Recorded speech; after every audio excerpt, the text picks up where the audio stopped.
one day, an artist by the name of Ben Vautier, who was living in Nice also, comes to my studio, and he knew that I was doing those black paintings, every day the same black paintings, you know. And he comes to my studio and says, Bernard, what you are doing is not new. It's totally, you know, someone has been doing this before you. And he shows me an ad in Art International. It's an exhibition by Ad Reinhardt at the Pace Gallery or at Virginia Dwan Gallery in Los Angeles, I forgot. You know, and it's true that this guy, Ad Reinhardt, who is an artist from the generation of the abstract expressionist, is making black paintings, 5 feet by 5 feet, always black, with just a cross that you hardly see, but the painting is totally black. And I'm just thinking, look, I know it was not the same content, but visually it was looking pretty much the same. And I knew that so much, as I said before, remains to be created. You know, why stay in one line of activity? Why not try to go beyond and experience something else? So I started to use again the cardboard that I was choosing before to do my work of art, but this time I paint them not like an artist paints with a brush and, you know, a nice touch like this, like Van Gogh or anybody. No, I'm going to ask someone who is painting cars to paint my paintings. So I start to be totally detached from my, detached from my painting by asking someone to paint instead of me. So I started to paint some wall reliefs. We don't see them like this very well. Unfortunately, it's because we have so much light. But you see, there is just a small composition, very simple, very minimal in a way, and it's painted, as I said, like you paint a car, which is an interesting thing, because this is in 1963, and you know that minimal art is going to come, very cold minimal art, painted also like McCracken, like Judd, like many other artists, with paints which are totally without the touch of the artist.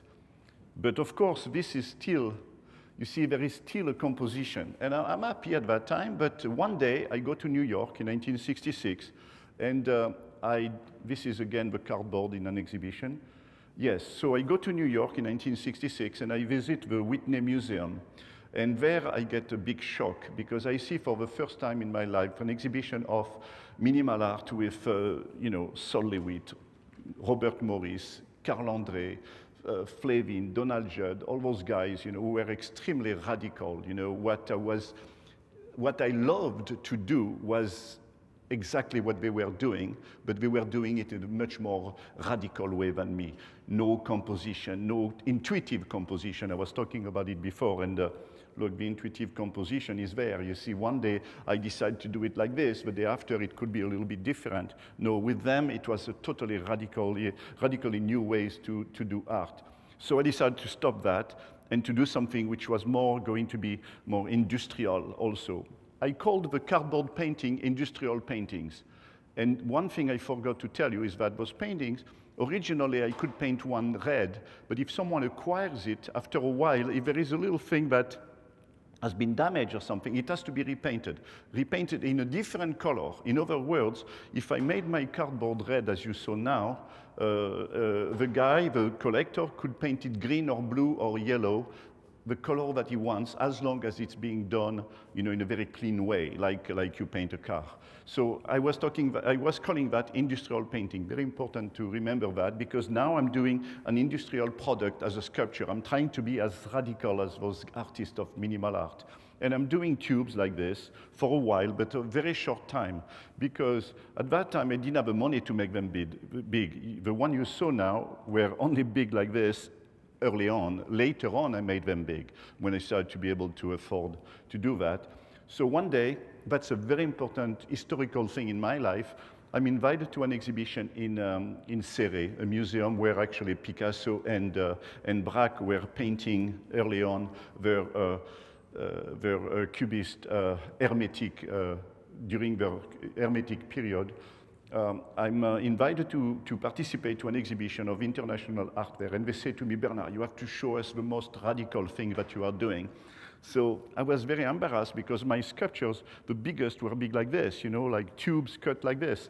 So I thought, I have to find an idea. And I thought, how about making a plan, industrial drawing plan like this, of the sculpture that ideally I would like to exhibit, and we exhibit the plan, or they realize the sculpture if they want to, but myself, I can't afford it. So anyway, I make a plan, only the plan, okay? Forget about this for the moment. And I draw that as much as well as I can. These were done by someone else later on. I mean, later on, the same month, but it was done by professionals. But the first one I made was done in a very sort of sloppy way, but anyway, pretty good like this. And suddenly I look at this plan, I put it on my wall, and on the wall, and I look at it, and I'm thinking, that's perhaps more interesting than to make the tube, because how about thinking that the information about an object is just as interesting as the object itself? And I start to think about this, and I see also that, you know, we are in 1966, you know, and at that time, presenting a plan like this is something totally original. I mean, you know, and I'm thinking, how about forgetting about the object and going into making industrial drawings? And I made one. I had a brother who was an industrial designer. I went to his place, to his room. I stole some books, and I started to copy some of those industrial drawings, you know, with all those information, you know, very technical information.